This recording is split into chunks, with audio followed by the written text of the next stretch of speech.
మహాకుంభమేళాతో ప్రయాగ పోటెత్తుతోంది. పవిత్ర స్నానాలు ఆచరించడానికి భక్తకోటి జనం బారులు తీరుతున్నారు. అయితే ఇప్పుడు రాజస్నానంలో మరో ప్రముఖ ఘట్టం ఆసన్నమైంది. సంక్రాంతి తరువాత వస్తున్న అత్యంత పవిత్రమైన మౌని అమావాస్య కోసం కోట్లాది మంది ఎదురుచూస్తున్నారు. జనవరి 29న మౌని అమావాస్య కావడంతో ఆ రోజున 10 కోట్ల మంది పవిత్ర స్నానాలు ఆచరించే అవకాశం ఉందని అంచనా వేస్తున్నారు. ఇంతకీ ఈ మౌని అమావాస్య ప్రత్యేకత ఏంటి? ఈ రోజు రాజస్నానం ఎందుకు ఆచరిస్తారు? ఎందుకు ప్రత్యేక స్నానాలు చేయాలి? అసలు మౌని అమావాస్య మ్యాటర్ ఏంటి? Have a look.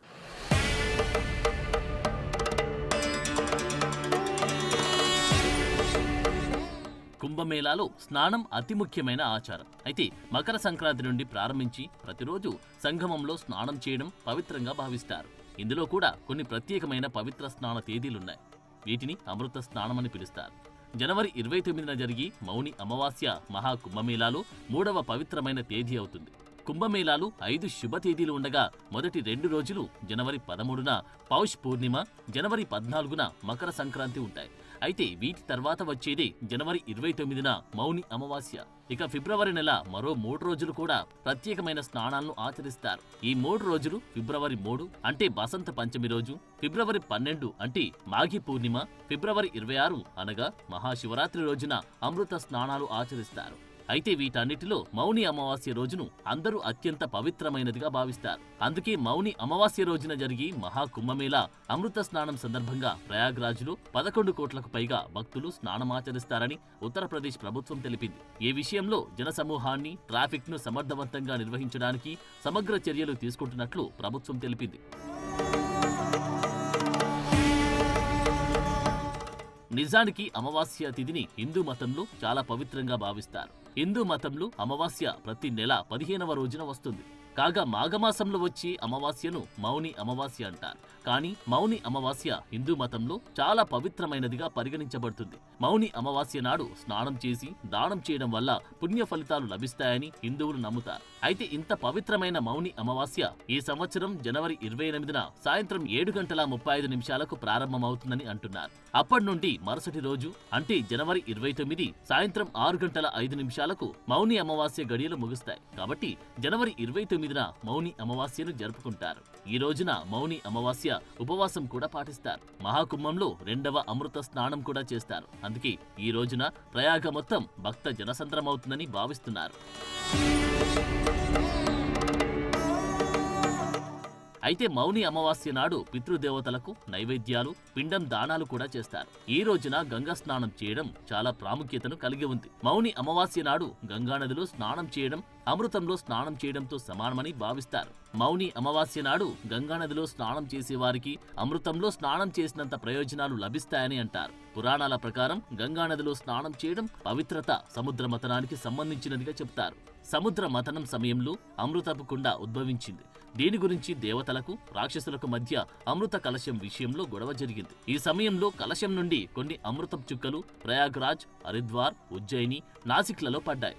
అందుకే ఈ ప్రదేశాల్లో ప్రవహించే నదుల నీరు అమృతం పడడం వల్ల స్వచ్ఛంగా మారిందని అంటారు. కాబట్టి హిందూ పండుగల్లో ప్రత్యేకంగా పౌర్ణమి, అమావాస్య వంటి తిథి దినాల్లో గంగా స్నానం ఆచరిస్తారు.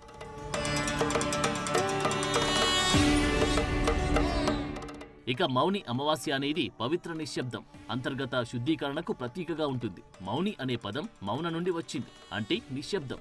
ఈ రోజున మౌనం పాటించడం వల్ల మానసిక స్పష్టత, అంతర్గత శాంతి లభిస్తుందని నమ్ముతారు. అలాగే గంగా, యమున, సరస్వతి నదుల సంగమం వద్ద స్నానం చేయడం వల్ల ఆత్మ శుద్ధి అవుతుంది, గత పాపాలు తొలగిపోతాయని అంటారు. దీంతో పాటు మౌని అమావాస్య నాడు కాస్మిక్ అమరికలు ప్రత్యేకంగా ఉంటాయి. మౌని అమావాస్యకు అనుకూలమైన గ్రహ స్థానాల కారణంగా ఈ రోజును పవిత్రమైనదిగా పరిగణిస్తారు. ఈ రోజు పవిత్ర నదుల్లో స్నానం చేయడం వల్ల ఆధ్యాత్మిక ప్రయోజనాలు మెరుగవుతాయి. ఈ రోజున జలాలు దైవిక లక్షణాలు కలిగి ఉంటాయి గనుక ఈ గడియల్లో స్నానం చేస్తే మోక్ష ప్రాప్తి కలుగుతుందని విశ్వసిస్తారు. ఇక ఈ రోజును రిషబ్దేవ్ సాంప్రదాయంగా ఆచరిస్తారు. ఈ రోజు జైన మతంలో అత్యంత పవిత్రుడైన ఋషి, తీర్థంకారుడైన రిషబ్దేవ్ పవిత్ర స్నానం చేయడం ద్వారా తన మౌనాన్ని వీడిన సందర్భాన్ని సూచిస్తోంది. ఆయన చేసిన ఈ భక్తి చర్య ఇప్పటికీ కోట్లాది మంది యాత్రికులు అనుసరించేలా చేస్తోంది.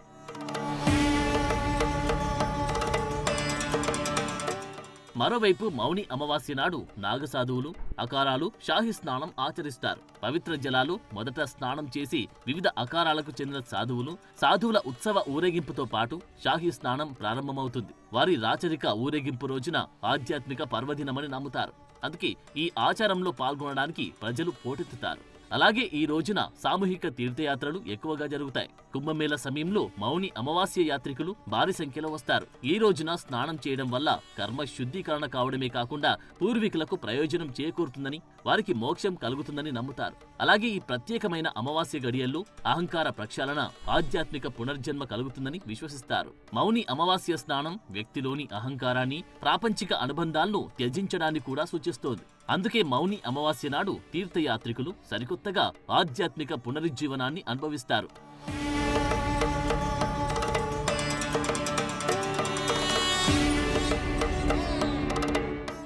హిందూ పంచాంగం ప్రకారం ఈ ఏడాది జనవరి 29వ తేదీన వచ్చే మౌని అమావాస్య పవిత్రమైన రోజున మహాకుంభమేళాకు వెళ్లడం ఎంతో మంది కల. ఈ సందర్భంగా ప్రయాగ్రాజ్లోని త్రివేణి సంగమంలో రాజస్నానం చేస్తే శుభ ఫలితాలొస్తాయని పండితులు చెబుతున్నారు. మౌని అమావాస్య, సర్వేషాం అమావాస్య, చొల్లంకి అమావాస్య అని పిలుచుకునే ఈ రోజు గురించి భగవద్గీతలో శ్రీకృష్ణుడు బోధించిన అంశాలు కూడా ఉన్నాయి.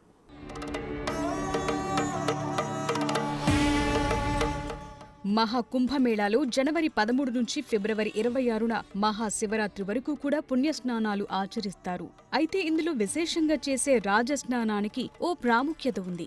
సాధారణంగా పుణ్యతిథుల్లో నది స్నానం విశేషంగా చేస్తారు. ఇక మహాకుంభమేళాలో వచ్చే విశేష తిథుల్లో స్నానం చేయటాన్ని రాజస్నానంగా చెప్తారు. కుంభమేళాలో స్నానం చేయటం వల్ల సకల దేవతల ఆశీస్సులు లభిస్తాయని, సమస్త పాపాలు నశించి మోక్షం లభిస్తుందని విశ్వాసం. అందులోనూ మౌని అమావాస్య నాడు చేసే పవిత్ర స్నానానికి మరింత ప్రాముఖ్యత కూడా ఆపాదిస్తారు.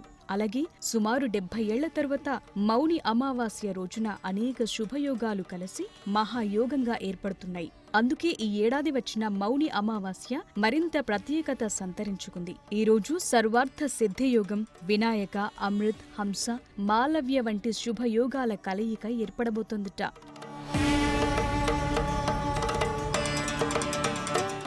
ఇక మౌని అమావాస్యనే చొల్లంగి అమావాస్య అని కూడా అంటారు. పూర్వీకులకు మోక్షాన్ని ప్రసాదించే ఈ అమావాస్య రోజున చేసే నదీ స్నానానికి అత్యంత విశిష్టత ఉంది. సాధారణంగా మౌని అమావాస్య రోజున చేసే నది స్నానం శ్రాద్ధం వంటి కర్మలతో పూర్వీకుల అనుగ్రహం లభిస్తుందని, పితృదోషాలు తొలగిపోతాయని విశ్వాసం. అందుకే ఏడాదిలో వచ్చే 12 అమావాస్యల్లో పుష్యమాస అమావాస్య చాలా ప్రత్యేకమైందిగా భావిస్తారు. మహాకుంభమేళ, మౌని అమావాస్యల కలయిక అంటే ఆ ఫలితాన్ని ఊహించలేం అంటారు పండితులు. మౌని అమావాస్య రోజు మకర రాశిలో పంచగ్రాహి యోగం ఏర్పడుతుందని, 7 దశాబ్దాల తరువాత ఇలాంటి పరిణామం చోటు చేసుకుంటుందని అంటున్నారు. ఇక వినాయక్, అమృత్, హంస, మాలవ్య యోగం సర్వార్థ సిద్ధి యోగంతో కలవటం ద్వారా ఈ మహాయోగం ఏర్పడుతుందని, కొన్ని దశాబ్దాల తరువాత ఇలాంటి శుభకార్యం జరుగుతుందని నమ్ముతారు.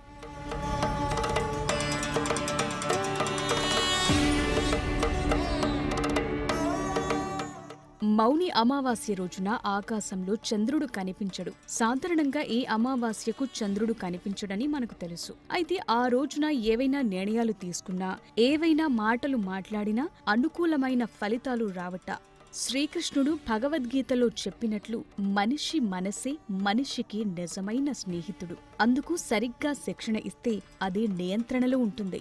దానిపై మనం నియంత్రణ ఎత్తివేస్తే అదే మనకు గొప్ప శత్రువుగా మారిపోతుందని భగవద్గీతలో ఉంటుంది. కాబట్టి శరీరాన్ని, మనస్సును, ఆత్మను కూడా శుద్ధి చేసుకునేందుకు పవిత్ర నదుల్లో స్నానం చేయటం, మౌని అమావాస్య ఘడియల్లో మౌనంగా ఉండటం ఓ సంప్రదాయంగా భావిస్తారు. అందుకే దీన్ని మౌని అమావాస్యగా పిలుస్తారు. ఈ అమావాస్య రోజున శ్రీ మహావిష్ణువు, లక్ష్మీదేవిలను మౌనవ్రతం ఆచరిస్తూ పూజిస్తారు. ఆ రోజున చాలా మంది మహిళలు ఉపవాసముంటారు. తమ పెదవిని కూడా కదపకుండా, మాట బయటకు రాకుండా అనేక జాగ్రత్తలు తీసుకుంటారు.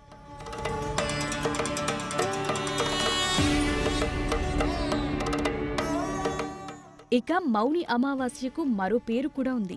మౌని అమావాస్యను మాఘి అమావాస్య అని కూడా అంటారు. దీన్నే ఎక్కువగా ఉత్తర భారతంలో నమ్ముతారు. మౌని అమావాస్య పదాల్లో ఉన్న మౌని, అమ, వాస్య అనే పదాలను ఆధ్యాత్మికంగా చాలా గొప్పగా భావిస్తారు. ఇందులో నుండి ఒక్కో అర్థం వచ్చేలా పూర్వీకులు వివరణ ఇచ్చారు. మౌని అంటే మాట్లాడకుండా మౌనంగా ఉండటం, అమ అంటే చీకటి, వాస్య అంటే కామం. ఇలా మొత్తం దీని అర్థం ఏంటంటే పగటిపూట మౌనంగా ఉండి చీకటిని, కామాన్ని నిగ్రహంగా ఉంచుకోవటం. జ్యోతిష్య శాస్త్రం ప్రకారం మనస్సులను నియంత్రించే గ్రహ సమయంగా దీన్ని నమ్ముతారు. అలాగే ఈ అమావాస్యను మహాశివరాత్రి ముందు వచ్చే ఆఖరి అమావాస్య అని కూడా అంటారు. ఇక రుద్రాక్షలకు చంద్రుడితో బంధం ఉన్నందున ఈ రోజున రుద్రాక్ష మాలలు కూడా ధరిస్తారు. అందుకే ఈ రోజున గంగా నదిలో స్నానం చేయటానికి భక్తులు బారులు తీరుతారు. గంగా నదిలో స్నానానికి ఆ రోజు అత్యంత పవిత్రమైన రోజని చాలా మంది హిందువుల నమ్మకం.